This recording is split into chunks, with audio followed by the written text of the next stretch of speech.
Everything Jalen Hurts said to Shedeur Sanders on the drive to the locker room. It appeared you were talking to Shedeur for a while out there. Is that something you sought out? Is that something he sought out? And what wisdom did you impart? Yeah, I keep the conversation intimate. We had a very lengthy conversation. Hurts to Sanders. Listen here, young blood. I've been through similar things.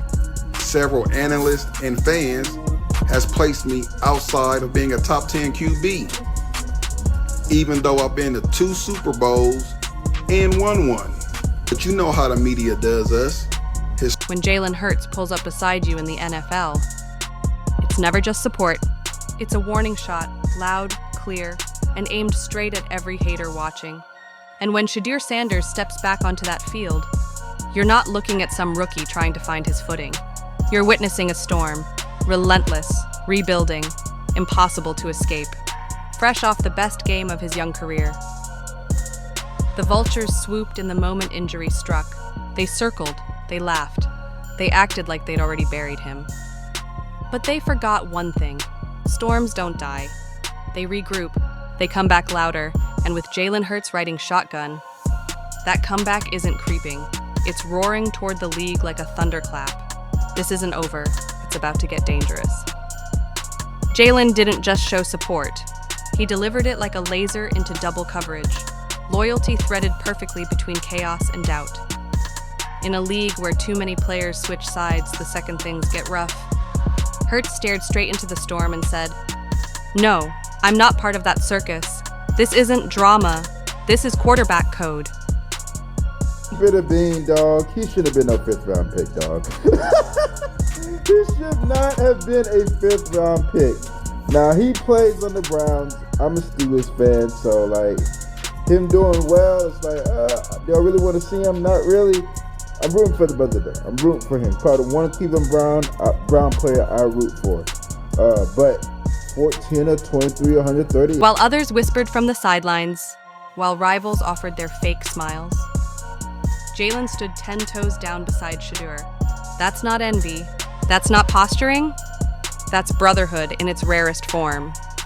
But of course, the NFL rumor mill couldn't resist. Loyalty became clickbait.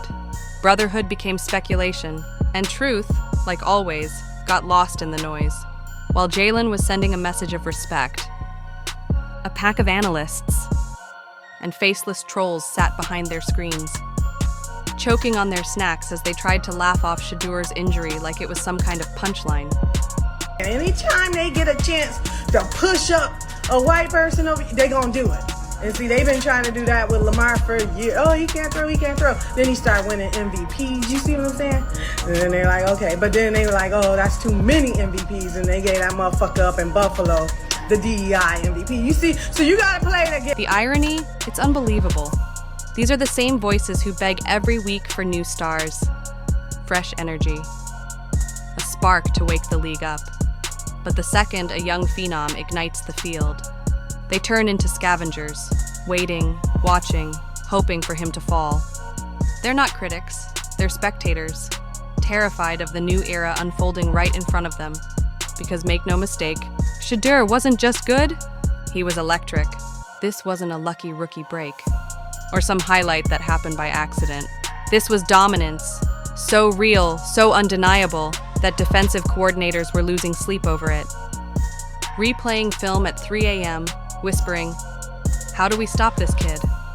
Veterans on the opposite sideline were watching him play and thinking, maybe it's almost time to hang it up. Gave him a chance. Well, you gave him that chance and he took it to the bank. I ain't gonna lie, at first he was getting clamped. It was looking bad. I'm not a highlight warrior, but this whiff punt by Trevor Etienne saved him. And I mean, hey, even Tom Brady had luck. I don't know what happened to Trevor Etienne. I thought he was gonna be a beast out of Florida. But this guy Shedeur Sanders the ball on like the 15. He then threw this dot the end zone and spam watch celebrations. The next one was actually a solid drive, which he threw another touchdown dot. One thing I noticed is that the coaches were not letting him get that 3rd touchdown. They were at the goal line and they ran it 4 straight times. He was asked after this game, do you think you're... That's how dangerous his last game was. He turned confidence into chaos for every defense that dared to line up against him. And now, as he heals, the league better stay alert. Because the next time Shedeur steps back onto that field, he's not returning just to play. He's coming back to take over. That's why all that laughter from the peanut gallery sounds so weak. It's not confidence. It's fear. wearing a mask. They're not laughing because they think Shedeur won't return. They're laughing because, deep down, they know he will. And that truth shakes them to their core. This is the NFL, where envy runs thicker than loyalty. And the quickest way to make enemies is to dominate while making it look effortless. And Shedeur? He's been doing that since day one. Turning every snap into a highlight reel, exposing every critic who ever doubted him. Jalen Hurts understands that, because he's lived it. He knows the sting of whispers behind your back. The vultures circling overhead, waiting for one off night, one bad break, to cross your name off the board. He's been the target, the headline, the cautionary tale for how fast this league turns on you. When you stop fitting the storyline they built around you, that's why his support for Shedeur hits different. He's not looking at a rival to outshine, he's looking at a fellow warrior. Walking through the same storm he once had to survive. Hurts knows the grind, he knows the pressure, he knows the mental war it takes to stand up again after you've been knocked down, especially when you're already carrying the weight of the spotlight on your back. Meanwhile, the haters treat the NFL like a high school cafeteria, laughing, gossiping, convincing themselves that Shedeur's injury somehow makes them winners. It's pitiful. That injury didn't erase a single throw, a single stat, a single moment on film. It didn't delete the tape of him slicing up defenses like they were made of paper. It didn't change the reality that when he returns, he'll be twice as locked in and twice as dangerous. Every chuckle now is just another receipt for later, because Shedeur is the kind of player who remembers every laugh, every whisper, every doubt, and turns all of it into fuel. The truth is simple. Shedeur Sanders is the best thing to hit this league in years. He's not chasing anyone's legacy. He's building his own. He's forcing defenders, critics, and every sideline skeptic to realize they're not witnessing the next anybody. They're witnessing the rise of the first Shedeur Sanders. And that's exactly why everyone's nervous. Because when a star shines this bright, even the spotlight struggles to keep up. Jalen Hurts standing beside him isn't just friendship, it's a statement. A message to the entire NFL that the real ones recognize real greatness.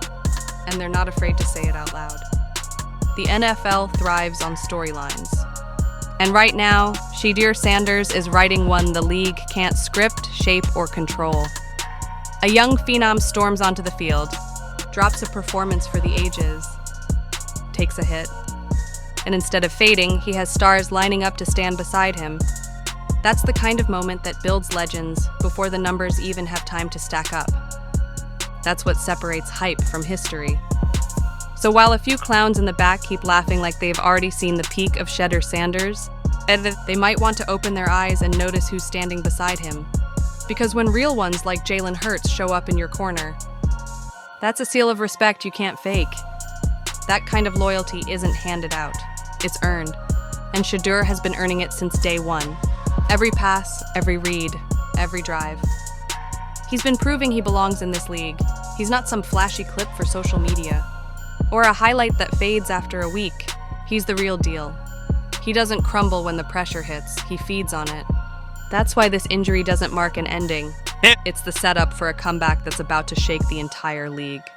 When Shedeur returns, it won't just be about recovery, it'll be about revenge, redemption, and rewriting every lazy take that ever tried to count him out. The haters can keep talking, because that's all they've ever known how to do. They can't match his skill, so they mock his setback. They can't stop his rise, so they cheer for the pause. But the real ones, the ones who actually understand the game, they remember. The league remembers those laser throws, that pocket calm, that unbreakable confidence that made every play feel scripted by fate. And when he steps back onto that field and starts dropping passes that look impossible, those same critics are going to start fumbling their words, scrambling to explain why they ever doubted him. And Jalen Hurts? He doesn't need to say another word. His support alone tells the whole story. He knows how quickly the noise flips, and how rare real talent is when it walks through those stadium doors.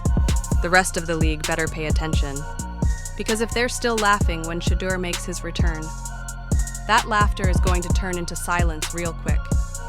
He walks out like he owns the entire arena, commanding the huddle, calling plays with the confidence of a seasoned vet, and firing passes so sharp commentators literally forget what they were about to say.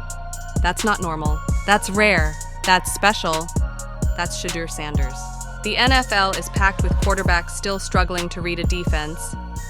Yet Shedeur walked in reading the entire forecast. He knew exactly how to navigate every gust of pressure, every disguised blitz, every collapsing pocket thrown his way. So when he tweaks something, of course the hyenas start circling. They can't beat him on the field. So they try to win the battle off of it. In the fake courtroom of public opinion, they point to timing, mock the injury, twist his success into some kind of punchline, as if dropping the best game of his career right before getting hurt is a weakness, instead of proof of just how lethal he really is. Everyone sees through it. It's petty jealousy wearing a cheap disguise.